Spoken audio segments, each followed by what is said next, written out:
बिस्मिल्लाहिर्रहमानिर्रहीम अस्सलाम वालेकुम। Welcome to the chemistryring in course of biology. आज जो हमारा टॉपिक ऑफ स्टडी है वो है the difference between hemoglobin and myoglobin. So let's start the topic. Hemoglobin and myoglobin, the difference between them is like that the heme part of hemoglobin, it is the non-protein part, while the globin part, it is the protein part of the hemoglobin. इसी तरह myoglobin के अंदर मायो part यानी non protein part है, जबकि इसको आमतौर पर हीम भी कहा जाता है, जबकि ग्लोबिन पार्ट इसका प्रोटीन पार्ट कहलाता है।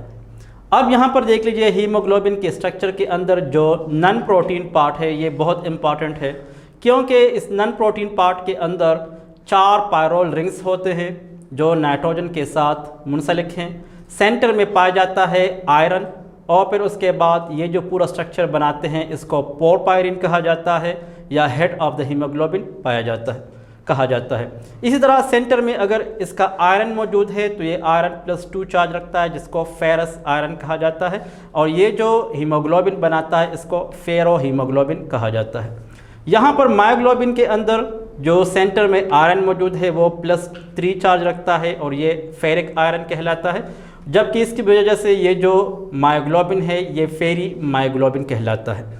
इसी तरह अगर इसका स्ट्रक्चर देखा जाए तो it is the 4 dimensional structure या इसको क्वाटरनरी स्ट्रक्चर भी कहा जाता है। इसी तरह इसका जो स्ट्रक्चर है ये है 3 डायमेंशनल स्ट्रक्चर या इसको टर्शियरी स्ट्रक्चर कहा जाता है। हालांकि स्ट्रक्चर के लिहाज से डिफरेंट है, लेकिन प्रॉपर्टीज़ में कुछ दोनों सेम नज़र आते हैं, क्योंकि दोनों ग्लोबुलर शेप रखते हैं और दोनों पानी के अंदर ये डिज़ोल्व होते हैं just like the polar substances.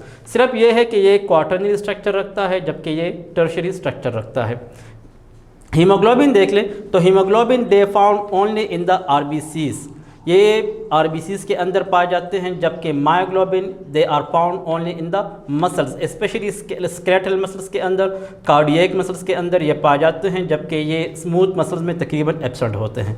अगर इसका ग्लोबिन पार्ट देख ले तो globin part basically it consist of about 574 amino acid, यानी 574 अमाइनो एसिड पर यह मुश्तमिल है, जबकि ये सिर्फ 153 अमाइनो एसिड पर मुश्तमिल होते हैं। अगर यहाँ पर नंबर ऑफ अमाइनो एसिड देख ले तो यहाँ पर काफ़ी ज़्यादा अमाइनो एसिड पाए जाते हैं, जिसकी वजह से हम ये कह सकते हैं कि they are complex as compare to myoglobin. ये 574 अमाइनो एसिड अगर आगे देख ले तो तकरीबन ये 4 पॉलीपेप्टाइड चेन्स पर मुश्तमिल होते हैं, जबकि इसके 153 अमाइनो एसिड ये सिर्फ और सिर्फ 3 पॉलीपेप्टाइड चेन्स पर मुश्तमिल होते हैं। जबकि इसके जो 4 पॉलीपेप्टाइड चेन हैं इसमें 2 अल्फ़ा होते हैं, 2 बीटा होते हैं। 2 अल्फ़ा के अंदर 141 अमाइनो एसिड पाए जाते हैं, जबकि 2 बीटा के अंदर 146 और 146 अमाइनो एसिड पाए जाते हैं। इसी तरह इसके 3 पॉलीपेप्टाइड चेन्स के अगर अंदर देख ले तो 8 अल्फ़ा हेलिक्स अमाइनो एसिड के मॉलिक्यूल्स पाए जाते हैं, यानी चेन्स पाए जाते हैं। इसी तरह इट कैरी 4 ऑक्सीजन, यानी इसका जो ऑक्सीजन कैरिंग कैपेसिटी है वो है कि ये 4 ऑक्सीजन को कैरी करता है एट ए टाइम। इसी तरह इसको कहा जाता है द टेट्रामेरिक कंपाउंड्स या टेट्रामेरिक मॉलिक्यूल्स, लेकिन it carry just only 1 oxygen thus it is called is the monomeric. इसका जो ऑक्सीजन कैरिंग कैपेसिटी है ये सिर्फ 1 ऑक्सीजन को एट ए टाइम कैरी करता है, इसी वजह से इसको मोनोमेरिक कहा जाता है। यहाँ पर देख ले हीमोग्लोबिन में तकरीबन ये आरबीसीज का 96% कंपोजिशन ये बराबर करता है, यानी आरबीसीज का कलर जो है रेड है, उसके अंदर तकरीबन ये जो हीमोग्लोबिन के पार्ट्स हैं ये 96% होते हैं। जबकि मायोग्लोबिन आमतौर पर मसल्स के अंदर इसका कंपोजिशन यहाँ पर तो मैंने 80 लिखा हुआ है, 80% लिखा है, लेकिन नॉर्मल सेल्स के अंदर अबाउट 5 से लेकर 10% ये आमतौर पर किसी सेल के साइटोप्लाज्म में ये पाए जाते हैं, लेकिन कौन से सेल्स? जो मसल सेल्स हों।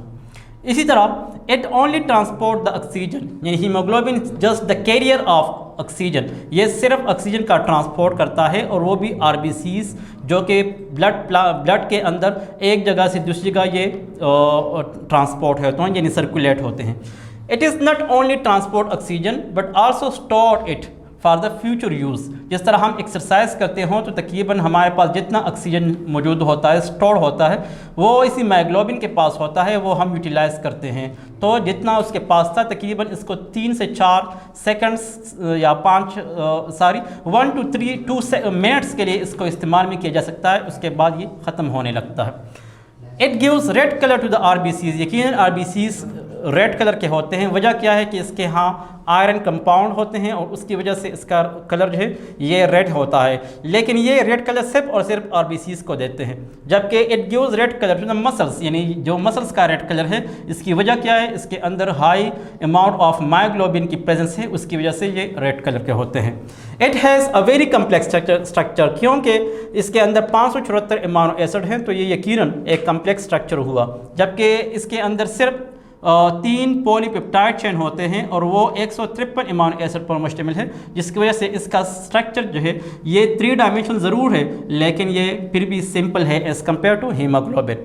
अगर इसका मॉलिक्यूलर वेट देखा जाए तो it is about 64.5 kilo Dalton's, ये इसका मॉलिक्यूलर वेट है, जबकि इसका मॉलिक्यूलर वेट तकरीबन ये 17,000 डाल्टन्स पर मुश्तमिल है। आज के लेक्चर के अंदर हमने डिफरेंस पढ़ा हीमोग्लोबिन और मायोग्लोबिन का। उम्मीद है कि आज के लेक्चर को आप बेहतर समझे होंगे। और बाद में मैं बताता चलूँ कि नेक्स्ट वीडियो में हम पढ़ेंगे जिस तरह के हीमोग्लोबिन मायोग्लोबिन रिस्पायरेटरी पिगमेंट्स है, इसी तरह कई और पिगमेंट्स भी पाए जाते हैं मुख्तलिफ इनवर्टिब्रेट्स के अंदर, जिसको हम इंशाल्लाह नेक्स्ट वीडियो में पढ़ेंगे। उम्मीद है कि आज के लेक्चर को आप बेहतर समझे होंगे। Thank you.